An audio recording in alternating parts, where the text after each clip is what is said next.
Hey guys, இன்னைக்கு நாம that winter the wind ப்ளோஸோட அடுத்த பாட்டு தான் பார்க்க போறோம். இப்ப 2 பேருமே தூங்கிட்டாங்க. காலையில ஜீசு தூங்கி எந்திக்கிறா. அப்புறம் அவனை எழுப்பாம மெதுவா நகண்டு கிச்சன்ல போய் அவனுக்காக காஃபி போட்டுட்டு இருக்கா. கையெல்லாம் சுடுது. இருந்தாலுமே அவ பாட்டுக்கு மெதுவா தடவி தடவி ஒவ்வொரு பொருளை எடுத்து காஃபி போட்டுட்டு இருக்கா. அப்புறம் அவ கிளம்பிட்டா போல. இவனுக்கு போன் பண்ணி ஹாப்பி பர்த்டே சொல்றா. இவ உண்மையான அண்ணனுக்கு இன்னைக்கு தான் பர்த்டே போல. Happy birthday to you, happy birthday to யூன்னு ரொம்ப சந்தோஷமா பாட்டு பாடுறா. இவனுக்கு தான் தெரியாது இவன் தான் உண்மையான ஜோய் இல்லையே. அப்படியே தூக்கத்துல இருந்து குழப்பத்தோட தான் எந்திக்கிறான். ஹாலுக்கு போ, அங்க நான் உனக்காக ஒரு கிஃப்ட் வச்சிருக்கேன். அது சாதாரண கிஃப்ட் இல்ல, உனக்காக நான் ரொம்ப கஷ்டப்பட்டு பண்ணது. நீ என்னை விட்டு போனதுக்கு அப்புறம் அந்த சத்தத்தை நான் கேட்கணும்னு நினைக்கிறேன்னு எதையோ சொல்றா. அவனும் போய் பாக்குறான். அங்க டேபிள்ல ஒரு கேக் செஞ்சு கேண்டில் ஏத்தி வச்சிருக்கா. பக்கத்துலயே டீயும் இருக்கு. இப்ப அவனோட வாய்ஸ் ஓவர், என்னால மட்டும் டைம் நிறுத்த முடிஞ்சா நான் கண்டிப்பா நிறுத்துவேன். நான் ஜீசு கிட்ட வந்திருக்க மாட்டேன். இந்த ஆபத்தான கேம்ல ஜீசு கஷ்டப்படுவாளோ இல்லையோ, நான் கண்டிப்பா கஷ்டப்படுவேன்னு நினைக்கிறேன். இது ரொம்ப லிமிட்டா தாண்டி போயிட்டு இருக்குன்ற மாதிரி மனசுக்குள்ளே பேசுறான். அவன் அந்த கேக் மேல ஒரு பிரேஸ்லெட் மாதிரி வச்சிருக்கா. அதுல மணி எல்லாம் தொங்குது, பிளாக் கலர்ல இருக்கு. அதை போட்டு பார்த்துட்டு அப்படியே டீ எல்லாம் குடிச்சிட்டு இருக்கான். அவனுக்கு ரொம்ப வருத்தமா தான் இருக்கு இப்படி அவளை ஏமாத்துறமேனு. ஜீசு அங்க பார்ட்டி நடக்கிற இடத்துக்கு தான் போயிருக்கா. அங்க எத்தனை ஸ்டெப்ஸ் இருக்கு, எங்கெங்க டோர் இருக்கு எல்லாம் பாக்கணும்ல. அதை பிராக்டிஸ் பண்றதுக்காக தான் ஒரு வேலைக்கார பொண்ணு அவளுக்கு ஹெல்ப் பண்ண சோயும் அங்க வந்துட்டான். இப்ப இந்த சாராவை தான் காட்டுறாங்க. அவ கார்ல எங்கேயும் போயிட்டு இருக்கா. அப்போ இந்த டானுக்கு போன் பண்றா. நான் சோயை மீட் பண்ண போறேன், அவங்க கம்பெனில ஆனிவர்சரி பார்ட்டி நடக்குது, அதுக்கு போறேன்னு சொல்ல இந்த டானும் எனக்கு ரொம்ப ஆர்வமா இருக்கு, அந்த சோயை நாங்க பார்த்தானா எப்படி ரியாக்ட் பண்ணுவான்னு. சரி பாஸ் கிட்ட மாட்டிக்காம பார்த்து இருந்துக்கோ அப்படின்னு சொல்றான். டானும் ஒரு சின்ன பையனும் பால் விளையாண்டுட்டு இருக்காங்க. அப்ப அந்த இடத்துல சோய் ஜீசுவை செக் பண்ண சொல்லி ஒரு லேடி டாக்டர் கிட்ட கேட்டுட்டு இருந்தால, அவங்க கூட அவனை திட்டி விட்டாங்களே, அவங்களும் இருக்காங்க. இந்த டானோட அக்கா தான் போல அந்த டாக்டர். இந்த டானுக்கு வேற ஏதோ நோய் இருக்கான், 2 மாசத்துல இறந்துருவேன் டாக்டர் சொல்லிட்டாருன்னு சொல்லிட்டு இருக்க. இந்த லேடி டாக்டரும் உனக்கு இதெல்லாம் தேவைதான், நீ வாழ்ற வாழ்க்கைக்கு உனக்கு இப்படிதான் நடக்கும்னு சொல்றாங்க. இவன் இருந்துட்டு ஆமா ஆமா, நான் மட்டும் இப்ப ஸ்கூல் படிப்பை நிறுத்திட்டு இப்படி ரவுடியா சுத்தல அப்படின்னா உன் கூட பிறந்தவங்களெல்லாம் யார் பார்த்து இருந்திருப்பா, அவங்க என்ன மாதிரி ஆயிருந்திருப்பாங்க அப்படின்னு சொல்றான். இவன் வேற இடையில கீழே துப்பி இருந்திருப்பான். அதுல பார்த்தா ரத்தமா இருக்கு. இவனுக்கு ஏதோ பெரிய நோய் இருக்கு போல. இப்ப இன்னைக்கு தான் பார்ட்டி நடக்க போகுது. ஜீசுவோட ஃபியான்சி பார்ட்டி அட்டன் பண்றதுக்கும் வந்துட்டான். இந்த பார்க்கும் மூணு இன்னும் அவனை ஃபாலோ பண்ணிட்டு இருக்காங்க. மூணு இருந்துட்டு நம்ம அவன் எங்க போறான்னு தெரிஞ்சுமே நம்ம ஏன் அவனை ஃபாலோ பண்ணணும்னு சொல்ல, பார்க்க ஒண்ணு அதெல்லாம் தெரியாது, சோய் சொன்னான் நான் ஃபாலோ பண்ணிட்டு இருக்கேன், உனக்கு விருப்பம் இல்லைன்னா நீ போ, நான்லாம் விடவே மாட்டேன், உனக்கே தெரியும் உன்னை இத்தனை வருஷமா லவ் பண்ணிட்டு இருக்கேன், என்னைக்காவது விட்டுருக்கனா அப்படின்னு சொல்ல, இவளுக்கு இப்ப கொஞ்சம் கொஞ்சமா பார்க்க பிடிக்க ஆரம்பிச்சிச்சு போல. பரவாயில்ல நீயும் நல்லா தான் இருக்க, எப்படியும் சோயும் நானும் ஒன்னா சேர போறது இல்ல, பேசாம உன்னையே டேட் பண்ணிடலாமோ அப்படின்னு சொல்லிட்டு இருக்கா. அவன் சும்மா விளையாட்டுக்கு பேசிட்டு இருக்காத, சீரியஸா இருந்தா சொல்லு அப்படின்னு சொல்லிட்டு இருக்கான். இப்ப இங்க பார்ட்டிக்கு எல்லாருமே வர ஆரம்பிச்சிட்டாங்க. ஷேர் ஹோல்டர்ஸ் எல்லாம் செக்ரட்டரி வாங்க மீட் பண்ணி பேசுறாங்க. அதே மாதிரி சோயை இன்னைக்கு தான் எல்லா ஷேர் ஹோல்டர்ஸ்க்கும் இன்ட்ரோடியூஸ் பண்ண போறாங்க. சேர்மனோட பையன் வர போறான்னு எல்லாரும் ரொம்ப ஆர்வமா இருக்காங்க. இப்ப இந்த லாயர் ஜங்குக்கு ஜூன்டே போன் பண்றான். ஏதோ ஒரு போட்டோ வேற அனுப்பியிருக்கான். இந்த லாயரும் என்னன்னு பார்த்தா இந்த சாராவும் சோயும் ஒன்னா இருக்கிற போட்டோ. அப்புறம் தான் ஜூன்டே சொல்றான், என் ஒய்ஃபுக்கு தெரியும் எனக்கு சாராவை பிடிக்கும்னு, என்ன சியர் அப் பண்றதுக்காக அவளை பத்தி சர்ச் பண்ண நியூஸ்ல இந்த போட்டோ வந்துச்சு. இப்ப இதுல என்ன தெரிஞ்சிருக்கு அப்படின்னா சோய் இட்டாலியன் செஃப்லாம் இல்ல, அவன் சரியான கேம்ப்ளரா அப்படின்னு சொல்ல லாயருக்கு ரொம்ப ஷாக்கா இருக்கு. அந்நேரம் சாராவும் இந்த பார்ட்டிக்கு வந்துடுறா. ஹோஸ்ட் பார்ட்டியை தொடங்கி வச்சுட்டாரு. செக்ரட்டரி வாங், அந்த ஜீசுவோட ஃபியான்சி, சாரா, பார்க், மூன் எல்லாருமே வந்துட்டாங்க. இந்த பக்கம் சோயும் ஜீசுவும் ரூம்ல ரெடி ஆயிட்டு இருக்காங்க. அப்போ சோய்க்கு ஜீசு டை கட்டிட்டு இருக்கா. உனக்கு எப்படி இதெல்லாம் கட்ட தெரியும்னு சொல்லி கேட்க, சின்ன வயசுலயே கத்துக்கிட்டேன், அப்பாவுக்கு கட்டி விடணும்னு ஆசை, ஆனா முடியல, செக்ரட்டரி வாங்கிருந்தாங்கல்ல அவங்க கட்டி விட்டுருவாங்க, இப்போ உனக்கு கட்டுறேன்னு சொல்லிட்டு இருக்கும்போது இந்த பார்ட்டிக்கு எனக்கு வர விருப்பம் இல்ல, நீ போயிட்டு வரியான்னு கேக்குறான். ஆனா அவ விட்டுறப்பாடு இல்ல, ஒருவேளை இன்னைக்குதான் நான் சேர்மனா போக போற கடைசி பார்ட்டியா இருக்கும் அப்படின்னு சொல்றா. ஏன்னா ஷேர் ஹோல்டர்ஸ் மூலமா எலெக்ஷன் வரப்போதான், அதுல சேர்மனை மாத்தினாலும் மாத்திருவாங்கன்னு சொல்லிட்டு இருக்கா. எல்லார்கிட்டையும் நான் தனியா இல்ல, எனக்கு ஒரு அண்ணன் இருக்கான்னு காட்டணும்னு சொல்லி அவனை கன்வின்ஸ் பண்ணிடுறா. இப்ப பார்ட்டிக்கும் வந்துட்டாங்க.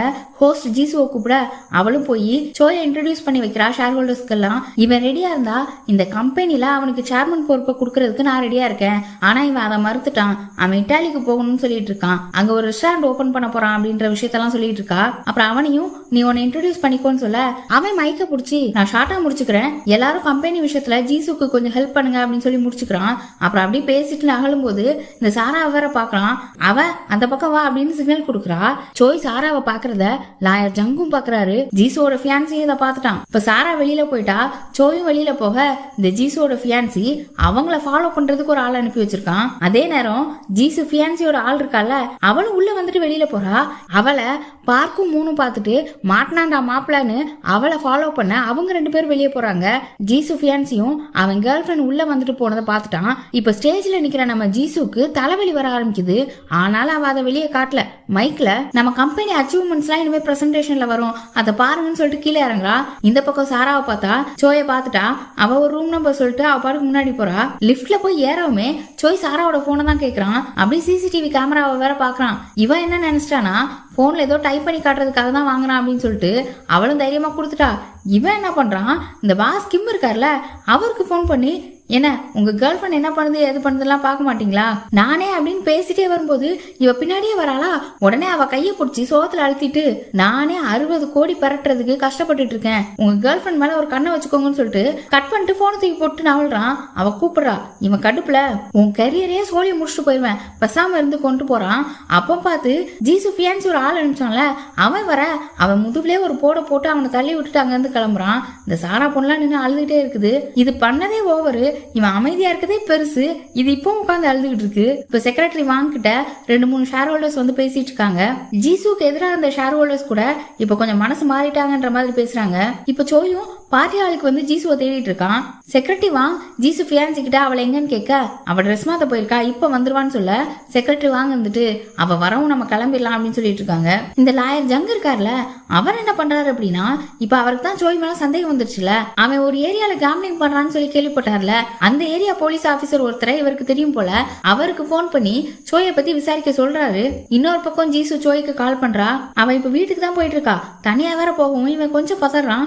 என்னாச்சு, ஏன் தனியா போற, ஏதாவது உனக்கு உடம்பு சரியில்லையா, உன் வாய்ஸே சரியில்லையான்னு கேட்க, அவ இல்ல நான் நல்லா தான் இருக்கேன், நான் வீட்டுல போய் டேப்லெட் எடுத்துக்கிட்டா சரியாயிரும்னு சொல்றா. டேப்லெட்னு சொன்னவனவே இவனுக்கு அந்த டேப்லெட் தான் ஞாபகம் வருது. இவனும் வேக வேகமா கிளம்புறான். இப்ப ஜீசு வீட்டுக்கும் வந்துட்டா. அவளை கூட்டிட்டு வந்த டிரைவரும், உங்களுக்கு உடம்பு முடியலன்னு நினைக்கிறேன், செக்ரட்டரி வாங்க கிட்ட சொல்லவா அப்படின்னு கேட்க, நீ யார்கிட்டயா சொன்னா உன்னை வேலையை விட்டு தூக்கிடுவேன்னு வேற மாட்டிட்டு போறா. உள்ள போகையுமே அங்க உள்ள மெய்டு வந்து, சீக்கிரம் வந்துட்டீங்களா, நான் மார்க்கெட் போலான்னு நினைச்சேன், சரி என்ன சாப்பிடுறீங்களான்னு கேட்க, இல்ல நீங்க கிளம்புங்கன்னு சொல்லி அவங்களே அனுப்பிடுறா. சோயும் இப்ப வீட்டுக்கு வந்துட்டான். அவ ரூம்க்குலாம் போய் தேடுறான். அந்த டேப்லெட்டை வேற தேடுறான். சுத்தி தேடி பார்த்தா அவளை எங்கேயுமே காணும். அவன் என்ன பண்றானா கிச்சன்ல இருந்து தண்ணி குடிச்சிட்டு இருக்கா. அப்பவே அவளுக்கு மயக்கமா வருது. கையில இருந்த டம்ளரை கீழே போடுறா. அந்த சத்தம் கேட்டுதான் சோய் வேக வேகமா கிச்சனுக்கு ஓடுறான். அவனுக்கு நான் ஒரே பதட்டம், ஒருவேளை அந்த டேப்லெட்டை சாப்பிட்டுருப்பாளா, இப்ப என்ன பண்றது, அவனால கேட்கவும் முடியல. அந்த டேப்லெட் இருந்த குட்டி டப்பா வேற பக்கத்துல இருக்கு, அதுல டேப்லெட்டும் இல்ல. இவளுக்கு யாரோ வந்துட்டாங்கன்ற சத்தம் கேட்டதும் யாருன்னு கேக்குறா. அவனும் சோயின்னு சொல்ல, என்ன மன்னிச்சிரு சோய், என்னால ப்ராமிஸ காப்பாத்த முடியல, நான் இந்த டேப்லெட்டை சாப்பிட்டுதான் ஆகணும், என்னால வலி தாங்க முடியலன்னு சொல்றா. அப்பதான் தெரியுது அவ கையில தான் டேப்லெட்டை வச்சிருக்கா. இவன் அப்படி பக்கத்துல வரான். மெதுவா அவ கிட்ட வந்து, ஜீசு அதை கொடுத்துரு அப்படின்னு கேக்குறான். ஆனா அவளால முடியல. அவளோட வலி அவளால தாங்க முடியாம அந்த டேப்லெட்டை இப்பவே போட்டுக்கணும்னு நினைக்கிறா. என்னால இதுக்கு மேல தாங்க முடியாது, நான் இதை எடுத்துக்கிறேன்னு சொல்ல, அவனும் சரி எடுத்துக்கோ, நான் உன் கையில கொடுக்குறேன் அப்படின்னு சொல்லிட்டு அதை அவகிட்ட இருந்து கேக்குறான். நீ எனக்கு தண்ணி மட்டும் கொண்டு வா அப்படின்னு சொல்ல, அவனும் டம்ளர்ல தண்ணி ஊத்திட்டு இருக்கான். ஆனா அவன் கண்ணு பூரா அவ கையிலே தான் இருக்கு. எங்க அவ மாத்திரையை போட்டுருவாளன்னு ரொம்ப பயத்துல நிக்கிறான். அவளுக்கு தலைவலி வேற பயங்கரமா இருக்கா, லைட்டா மயக்கமா இருக்க மாதிரியும் இருக்கு. அதனால கையில இருந்த டேப்லெட்டை அவள் அறியாமலே அந்த டேபிள்ல வச்சுட்டா. அவன் அதையும் பார்த்துட்டான். அப்படியே மெதுவா வந்து டம்ளர் அவகிட்ட குடுக்குற மாதிரி கொடுத்துட்டு டக்குன்னு அந்த டேப்லெட்டை கீழே தள்ளி விட்டான். அவளுக்கு தான் அந்த சத்தம் கேட்குமே. டக்குன்னு அவளுக்கு புரிஞ்சிச்சு. சோய் உடனே, இல்ல மாத்திரை கீழே விழுந்துச்சு, இதோ எடுத்தார அப்படின்னு சொல்லி கீழே குனிஞ்சு, அது டியூப் மாத்திரை தான், அதை பிரிச்சு உள்ள உள்ள அந்த மருந்தை புற கீழே தட்டுறான். அவளுக்கு கேட்டக்கூடாதுன்னு மெதுவா தான் பண்றான். ஆனா அவளுக்கு அதை புரிஞ்சிருச்சு. அவளுக்கு தான் நல்ல காது கேட்கும்ல. அப்படியே அந்த மாத்திரையை அவகிட்ட குடுக்குறான். அந்நேரம் காலிங் பெல் அடிக்குது. யாராவதுன்னு இன்டர்காம்ல போய் பார்த்தா இந்த சாரா பிள்ளை வந்து நிக்குது. இவனுக்குனா செம்ம கட்டுப்பா இருக்கு. ஆனா அவளே எதுவும் பண்ண முடியாது. இவனுக்கே பேக் ஃபயர் ஆயிரும். நீ பக்கத்துல எங்கேயாவது போய் நில்லு, நான் வரேன் அப்படின்னு சொல்லிட்டு ஜீசுவை பார்க்க போறான். அங்க அவ அந்த டேப்லெட்டை அமுக்கி பார்த்து கண்டுபிடிச்சிட்டா. அந்த டேப்லெட் உள்ள ஒண்ணும் இல்ல, இவன் சும்மா கொடுத்துருக்கான் அப்படின்னு. அவனும் அவகிட்ட வந்து டேப்லெட்டை போடு அப்படின்னு சொல்ல, அவ எதையுமே காட்டிக்காம அவ அந்த வெறும் கூட வாயில போட்டு தண்ணியை குடிக்கிறா. அப்புறம் அவன், நான் உன்னை ரூமுக்கு தூக்கிட்டு போய் படுக்க வைக்கவான்னு கேட்க, இல்ல எனக்கு ரொம்ப குளிரா இருக்கு, என் ரூமை கொஞ்சம் ஹீட்டர் போட்டு ஹீட் பண்ணி வை அப்படின்னு சொல்ல, அவனும் கிளம்பிடுறான். இவளுக்குனா ரொம்ப ஏமாற்றமா இருக்கு, நம்மளை இப்படி ஏமாத்துறானேன்னு கீழே குனிஞ்சு தரையை தொட்டு பாக்குறா. அந்த டேப்லெட் அங்க கிடக்குது. அதை அப்படியே மெதுவா கையில எடுத்து அந்த மாத்திரை இருந்த டப்பா இருந்துச்சுல அந்த குப்பி, அதுக்குள்ள தட்டி வைக்கிறா. எதுக்கு எடுத்து வைக்கிறான்னு தெரியல. சோயும் மீராக்கு கால் பண்ணி கூப்பிட்டுட்டான். ஜீசுக்கு உடம்பு சரியில்லை வந்து பாரு அப்படின்னு. அவளும் வீட்டுக்கு வந்துட்டா. இப்ப மாத்திரை வேற தரையில கிடக்கல, ஜீசுவை ரூமுக்கு கூட்டிட்டு போறேன் அப்படின்னு சொல்லி அவளை தூக்கிட்டு மீரா கிட்ட இந்த கிச்சன் ஃப்ளோரை மட்டும் கொஞ்சம் கிளீன் பண்ணி வை அப்படின்னு சொல்லிட்டு அவன் கிளம்பிடுறான். ரூம்ல போய் அவளை படுக்க வச்சுட்டு, இப்போ உனக்கு பரவாயில்ல தானே, ஒன்னும் பிரச்சனை இல்லைல்ல, நான் எங்க பக்கத்துல ஒரு விஷயமும் போறேன், சீக்கிரம் வந்துடுறேன் அப்படின்னு சொல்ல, அவளும் நான் தான் மாத்திரையை சாப்பிட்டேன்ல, இப்ப பிரச்சனை இல்ல, இந்த மாத்திரையை சாப்பிட்டா எந்த வித வலி வேதனையும் இல்லாம போயிடலாம்ல, அது உண்மைதானே அப்படின்னு கேக்குறா. அவன் இல்ல, அந்த மாதிரி இந்த உலகத்துல எந்த மாத்திரையுமே கிடையாது, நான் உன்கிட்ட போய் தான் சொன்னேன் அப்படின்னு சொல்லிடுறான். இவ கோவத்துல நீ தான் ஏதோ வேலை இருக்குன்னு சொன்னல போ அப்படின்னு சொல்றா. ஆனா இவளுக்கு ரொம்ப வேர்க்குது. இவனும் உனக்கு ஏன் இப்படி வேர்க்குது, என்ன ஆச்சு அப்படின்னு கேட்க, எனக்கு வேர்க்குதுன்னா அதான் மீரா இருக்கல்ல, அவ தொடச்சு விடுவா அப்படின்னு சொல்ல, இவன் செக்ரட்டரி வாங்க கால் பண்ண பாக்குறான். அவ வேண்டான்னு சொன்னாலும் இல்ல உனக்கு உடம்பு ஏதோ பிரச்சனையா இருக்கு, நான் இருக்கிறதுனால அவங்க உங்ககிட்ட வரமாட்டாங்க, இப்ப இந்நேரம் அவங்க நமக்கு தேவை அப்படின்னு சொல்லிட்டு அவங்களுக்கும் கால் பண்றான். அப்படியே அவங்களுக்கு கால் பண்ணி பேசிக்கிட்டே போறான். இப்ப ஜீசுக்கு உடம்பு சரியில்லை, நீங்க வீட்டுக்கு வாங்க அப்படின்னு. அவன் போனதும் மீரா ஜீசு கிட்ட பேச பாக்குறா. ஜீசுக்குலாம் செம்ம டென்ஷனா இருக்கு. நீ இப்ப எதுக்கு வந்த, சோய் கூப்பிட்டதுனால தான் வந்திருந்தேன்னா கிளம்பு அப்படின்னு சொல்ல, இல்ல நான் அவன் சொன்னான்னு வரல, நானுமே தினம் செக்ரட்டரி வாங்கிக்கிட்ட எல்லா விஷயத்தையும் சொல்றமே அப்படின்னு மன்னிப்பு கேட்கலாம்னு நினைப்பேன், ஆனா என்னால முடியல, நானே எல்லாத்தையுமே பணத்துக்காகலாம் பண்ணல, அதே மாதிரி சின்ன வயசுல நீ என்கிட்ட மோசமாவும் நடந்துக்கல, எனக்கு பணம் பிடிக்கும் தான், ஆனா நான் செக்ரட்டரி வாங்கிட்ட எல்லாத்தையும் சொன்னதுக்கு காரணம் அவங்க உன்னை நல்லபடியா பாத்துக்கணும் தான் அப்படின்னு சொல்றா. சின்ன வயசுல ஜீசுவும் இவ்வளவு ஹாஸ்பிட்டல் போயிருப்பாங்கல்ல, அந்த விஷயத்த பத்தி ஜீசு கேக்குறா. அப்புறம் சின்ன வயசுல ஏன் அப்படி சொன்ன, எனக்கு பிரெயின் டியூமர் இருந்ததுனால கண்ணு பிரச்சனை இல்லைன்னு ஒரு டாக்டர் சொன்னார்ல, அதை ஏன் நீ மாத்தி சொன்னு சொல்ல, செக்ரட்டரி வாங்க தான் சொன்னாங்க, அந்த டாக்டருக்கு எதுவும் தெரியாது, அவன் சும்மா சொல்றான் அப்படின்னு சொல்ல. அப்ப லாயர் ஜங் கேட்கும்போது, இல்ல அந்த விஷயத்த பத்தி நான் கேள்வியே படலன்னு எதுக்கு சொன்ன அப்படின்னு சொல்ல, என்ன சொல்றதுனே தெரியல, என்ன மன்னிச்சிருன்னு சொல்லிட்டு அழுவுறா. நீ உண்மையாவே மனசு மாறிட்ட அப்படின்னா அழுறதை விட்டுட்டு எனக்கு ஹெல்ப் பண்ணு, எனக்கு குளிப்பாட்டி விட்டு ஃபுல்லா ட்ரெஸ் சேஞ்ச் பண்ணி விடு, அதே மாதிரி யார் கேட்டாலும் எனக்கு சின்ன தலைவலின்னு தான் சொல்லணும், செக்ரட்டரி வாங்க வந்து கேட்டாலும் சரி, சோய் வந்து கேட்டாலும் சரி அப்படின்னு சொல்லிடுறா. ஆனா இவளுக்கு மனசே இல்ல.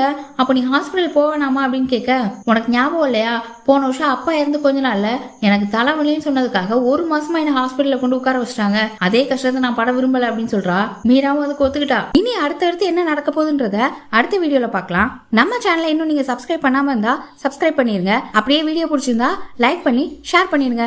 By by.